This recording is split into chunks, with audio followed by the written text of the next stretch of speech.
I live in a quiet suburban neighborhood, in a small one-story house with a fenced-in yard. I work from home, so I spend most of my time in my office, which is set up in the back of the house. There's a window behind my desk that overlooks my backyard, and I often keep it open for fresh air. Since I live alone, I enjoy the peaceful atmosphere, especially in the winter when the snow makes everything feel calm and isolated. This happened last winter when the days were short and the nights felt unnaturally long. One evening, I was finishing up some work when I noticed something unusual outside my window. At first, I thought it was just a shadow from the trees swaying in the wind. But when I looked closer, I saw the outline of a person standing near the back fence, just standing there, unmoving. I stared at them for a few seconds, hoping they'd move or reveal themselves as a neighbor, maybe someone cutting through the yard by mistake. But they didn't move.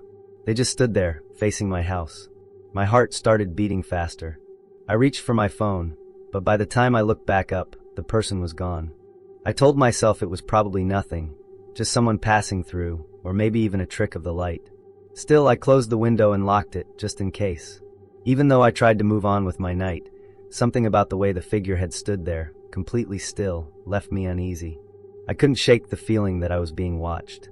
The next night, I was watching TV in the living room when I heard something outside. It was a soft sound, almost like footsteps, moving through the snow-covered yard. I muted the TV and listened carefully. The sound stopped. Slowly, I got up and walked to the back door, peeking through the curtains. The backyard was empty, but something felt off. The silence was too thick, too unnatural. I kept watching for a while, but nothing happened.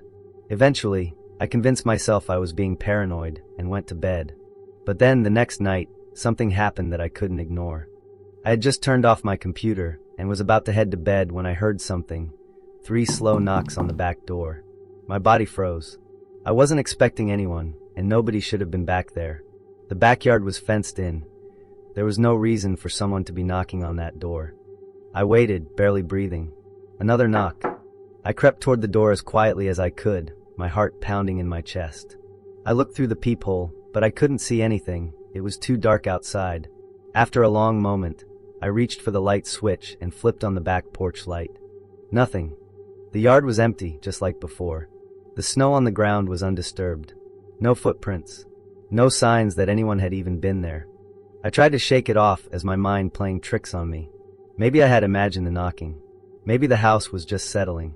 I locked the door and went to bed, but I barely slept that night. The next day, I checked the backyard as soon as the sun came up. That's when I noticed something that sent chills down my spine. There were footprints. They started from the far end of the fence, leading all the way up to my back door. But there were no footprints leading away. I didn't know what to do. It didn't make sense. If someone had walked up to my house in the night, they should have left a trail walking away. But the prints just stopped at my door. It was like they had just disappeared. I decided to call the police. They sent an officer over, but there wasn't much they could do. There was no real evidence of a crime, just some footprints in the snow. The officer took a report and told me to call again if anything else happened. That night, I stayed up late, too scared to sleep. Every small noise made my heart race. Around 2 a.m., I finally started to doze off on the couch when a sudden noise jolted me awake. Knocking. This time, it was at the front door. 3 slow, deliberate knocks. I didn't move. I barely even breathed. My phone was on the coffee table in front of me, but I was too afraid to reach for it. Another knock. I finally worked up the courage to grab my phone and call 911. I whispered into the receiver, afraid that whoever was outside would hear me. The dispatcher told me officers were on their way. I waited, my heart pounding. The knocking continued, slow, patient, like whoever was outside knew I was inside listening. Then, just as suddenly as it started, it stopped. The silence was worse than the knocking. It stretched on for what felt like an eternity. When the police arrived, they searched around the house, but they didn't find anyone. No footprints this time, nothing. I didn't sleep that night. I didn't sleep for a long time after that. For weeks, I was constantly on edge, waiting for the knocking to come back. But it never did. Whoever, or whatever, it was, they never returned. But even now, months later, I still find myself listening late at night, holding my breath, waiting. Because deep down, I know they weren't just knocking. They were waiting for me to answer.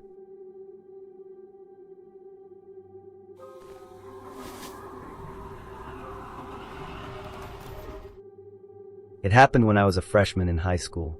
The town I lived in was small, old-fashioned, and surrounded by thick woods. Houses were spaced far apart, and my home sat deep in the trees, built by my dad and grandfather years ago. There wasn't a proper road leading to it, just a narrow dirt trail that twisted through the forest. Because of this, the school bus didn't stop at my house. I had to either walk a mile to my friend's house to catch a ride, or walk the extra distance straight to school. Most days, I just walked all the way. That morning felt like any other. The air was crisp, the sun barely rising over the trees as I made my way down the trail. The woods were quiet aside from the occasional rustle of leaves and distant bird calls. I had walked this path so many times that I barely paid attention to my surroundings. But then up ahead, I saw something unusual. A car was parked on the trail.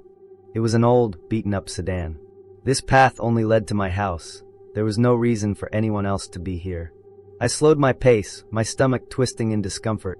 As I got closer, I saw someone sitting inside, a woman.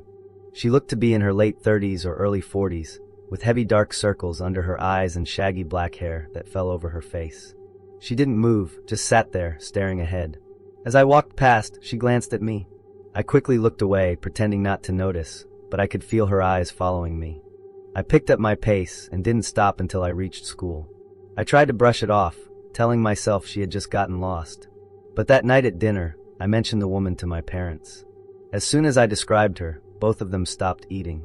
My dad's face darkened, and my mom set her fork down, looking at him with concern.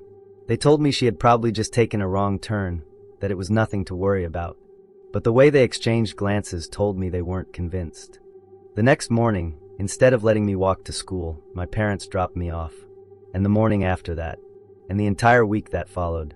It was strange. My parents both worked early shifts, usually leaving by 6 a.m.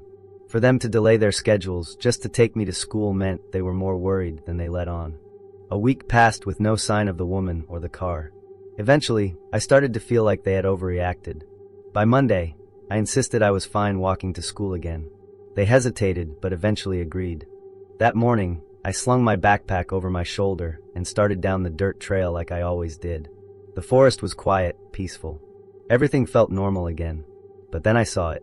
The car. Parked in the same exact spot. My breath caught in my throat. My body tensed, my heartbeat drumming in my ears. The woman was sitting inside, just like before. But this time, I knew for sure this wasn't a coincidence. She wasn't lost. She was waiting. A deep, sick feeling settled in my stomach. I stopped walking. If I passed her again, I'd be close enough for her to reach out, to say something, to do something. My mind raced. I needed another way. Without hesitating, I stepped off the trail and into the trees, moving through the underbrush. Almost immediately, I heard it. The sound of an engine turning over. My stomach dropped. She had started her car. I didn't dare look back. I just kept walking, faster now, pushing through the tangled branches and leaves. Then came the sound of a car door opening. Footsteps. And then she said my name. My full name. The voice was soft, eerily calm, almost affectionate. My blood turned to ice. I stopped and turned my head slightly. She was standing just outside her car. Her face was pale, her eyes sunken and heavy. There was something deeply wrong about the way she looked at me, like she knew me, like she had been waiting for this moment. I ran. My feet pounded against the frozen ground, branches whipping against my arms as I tore through the woods. I didn't stop. I didn't look back. After what felt like forever, I finally saw my house through the trees. I sprinted up the steps and slammed the door shut behind me, locking it immediately. My hands were shaking as I grabbed the phone and called my parents. They came home immediately, but when I told them what had happened, I wasn't prepared for their reaction. They knew who she was. My dad's ex-wife, a woman he hadn't seen in nearly 2 decades. I barely knew anything about her. My dad had never talked about her before, and I had never thought to ask. But now, as he sat down with a heavy sigh, he told me everything. She had been struggling with serious mental health issues for years. She had episodes, dark ones, where she would fixate on something or someone, becoming obsessed. And when that happened, she wouldn't stop. The moment I had told them about the car the first time, they had suspected it was her. They had even gone to the police, reporting that she was likely stalking us. But the police had checked on her and found nothing wrong. She had acted completely normal. They told my parents there was nothing they could do. For an entire week, she had been watching our house. Watching me. She knew my parents left early for work. She knew I walked to school alone. She was waiting for me. My parents never told me what happened to her after that. They never explained what she wanted or why she had been there. All I know is that she was taken somewhere, someplace where, hopefully, she could never come back. But even now, years later, I still think about that morning. About the way she stood there, staring at me. About the way she said my name.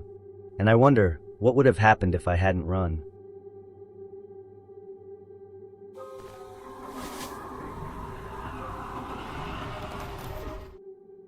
It was in 2019. I worked closing shifts at a grocery store and lived alone in a small, one-bedroom apartment. The town was quiet at night, and I usually came home exhausted, ready to sleep. We had a lot of regular customers, people who came in at the same time on the same days. One of them stood out, not because he was friendly, but because no one liked when he showed up. He always came in right before closing. Nobody knew his name, but we all knew of him. He had a sluggish way about him, always moving like he was half asleep. His face was tired, dark circles under his eyes. He never said much, only the occasional greeting when necessary. That night was no different. He walked in a few minutes before closing, grabbed a few things, and came up to my register. I rang him up, he paid, and he left. He didn't say a word. I closed the store, cleaned up, clocked out at 10:15, and headed to my car. But as I stepped outside, I noticed something that made my stomach twist. He was still there, standing outside his car in the nearly empty parking lot, hands at his sides, staring at the store. He wasn't on his phone, wasn't smoking, wasn't doing anything, just standing there. I didn't want him to notice me watching, so I quickly got in my car and drove home. I tried not to think about it. Maybe he was just waiting for someone. I had the next day off, so I stayed up later than usual, watching TV in bed. I didn't go to sleep until a little after 1 a.m. Just as I got under the covers, a bright light shone into my bedroom. My heart jumped, but I quickly told myself it was nothing. Probably a neighbor pulling into their driveway. After a few seconds, the light shut off. I relaxed and closed my eyes. I fell asleep within minutes. But something woke me up. A sound maybe. A ringing? A vibration? I wasn't sure. I was groggy, stuck between sleep and waking, my mind still tangled in a dream. My phone. It must have been my phone. I reached over to the nightstand and tapped the screen. Nothing. No missed calls. No messages. My brain was still foggy, but something didn't feel right. I turned over to go back to sleep. Then I noticed it. My bedroom door. It was cracked open. Not by much, just slightly ajar, uneven with the frame. But it shouldn't have been. I always closed my bedroom door. Always. My body went cold. My heartbeat pounded in my ears as I stared at that small gap. Maybe I didn't close it all the way. Maybe I just forgot. No, that wasn't possible. I pushed the covers back, forcing myself to move. I walked over and gently pushed the door closed. It latched smoothly into place. I hadn't left it open. My breath came in short, panicked bursts. My mind raced. And then I remembered the light. The headlights outside my window before I fell asleep. My chest tightened. Slowly, I walked over to the window, gripping the blinds with trembling fingers, and peeked through. There was a car in my driveway. My stomach dropped. I could only see the back half of it, but I knew. It was his car. A wave of nausea rolled over me. Someone was outside my house. Someone had been watching. Someone had been inside. My eyes darted to my phone on the nightstand. I needed to call 911. I turned back toward my bed, and then I saw it. A sliver of darkness. A thin crack in my closet door that hadn't been there before. And inside that crack, a single bloodshot eye, looking directly at me. My body locked up. I couldn't breathe. I couldn't move. And then pure instinct kicked in. I spun around and ran. I didn't think. I didn't grab anything. I just bolted, tearing through the apartment, wrenching open the front door, and sprinting barefoot into the night. I ran to my neighbor's house, banging on their door, screaming for help. It felt like forever before someone answered. The police arrived within minutes. When they searched my apartment, they found the closet empty. But the back door had been unlocked. The car in my driveway was still there. But the man was gone. It didn't take long for the police to track him down. And when they did, my entire body went numb. It was him, the man from the grocery store. He had followed me home. He had been inside my house. He had been in my closet, watching me When the police questioned him, his answers didn't make sense.